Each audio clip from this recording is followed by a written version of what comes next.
সন্তান। আমার পূর্বপুরুষরা এই হরিপুরেই ছিল। এখান থেকে যে আমরা ওই যে বিষয়খালী বাজারের কাছে আমার দাদারা যে ওখানে আছে। তো যাই হোক, আমি আপনাদের কাছে কথা বলবো না। আমাদের দেশ নায়ক তারেক রহমান, আমরা কিন্তু বিএনপির বাইরে কেউ ছিলাম না, এখনও নেই, ভবিষ্যতেও যাব না। দেশ নায়ক তারেক রহমানের একটা কথা ছিল 31 দফার ভিতরে, যেটা হচ্ছে যে সম্প্রীতিমূলক সমন্বিত রাষ্ট্রসত্তা গঠন করা, জাতি ধর্ম বর্ণ গোত্র নির্বিশেষে একটা রেইনবো নেশন তৈরি করা। তো সেই লক্ষ্যে তিনি একটা কথা বলেছে, সবার আগে বাংলাদেশ। তা আমি আপনাদের কাছে শুধু এইটুক কথাই বলবো, সবার আগে বাংলাদেশ। আপনার বাংলাদেশ কোনটা, আমার বাংলাদেশ কোনটা? এই পায়ের নিচের মাটিটাই কিন্তু আপনার বাংলাদেশ। এই পায়ের নিচের মাটির বাইরে আপনার বাংলাদেশ হতে পারে না।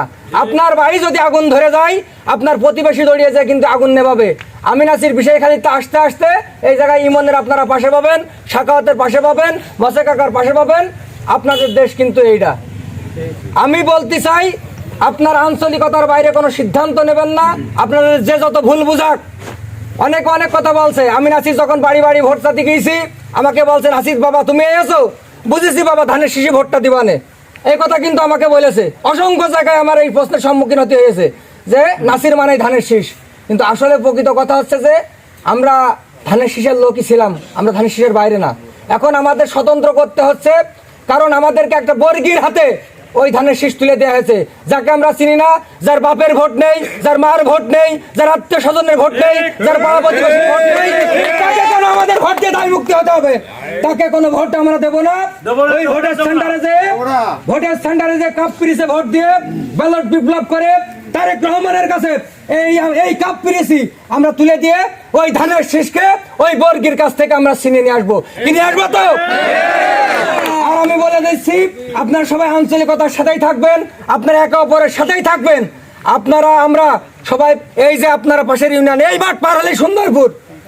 আপনার উন্নয়ন মানে সুন্দরপুরের উন্নয়ন, আর সুন্দরপুরের উন্নয়ন মানে আপনার উন্নয়ন। এই সুন্দরপুরের উন্নয়ন হবে, মহারাজপুরের উন্নয়ন হবে, আমরা সিঙ্গাপুর হবে না এই দেশ। আমরা রাস্তাঘাট, স্কুল কলেজ, মন্দির মাদ্রাসা, আপনাদের সন্তানের লেখাপড়ার দায়িত্ব, একটা সন্তান লেখাপড়া করতে পারছে না, তার দায়িত্ব আমার সাইফুল ইসলাম ফিরোজ ভাই নেবে।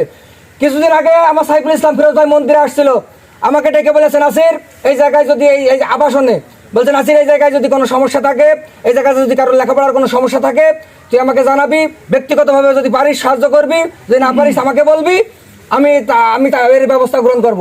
একটা মানুষ, আমরা কি চাই? আমরা কিন্তু এখন কেউ 5 তলা বাড়ি চাই না, কেউ আমরা ভালো থাকতে চাই, সুখী থাকতে চাই।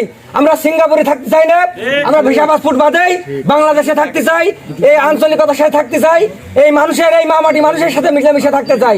আমরা সাইফুল ইসলাম ফিরোজ ভাইকে আগামী 12 তারিখ কাপ্রিস মার্কায় ভোট দিয়ে সংসদে নিয়ে গিয়ে ওই ধানের শীষকে ওই অবাঞ্ছিত রাশেদের কাছ থেকে আবার ছিনিয়ে নিয়ে আসবো ইনশাল্লাহ। এই বলে আমি আমার সংক্ষিপ্ত কথা শেষ করছি। আপনারা সবাই সাইফুল ইসলাম ফিরোজ ভাইয়ের সাথেই থাকবেন, মামাটির মানুষের সাথেই থাকবেন, আঞ্চলিকতার সাথেই থাকবেন। সবাইকে ধন্যবাদ, সকল সুস্বাস্থ্য এবং দীর্ঘায়ু কামনা করছি। সবাই ভালো থাকবেন।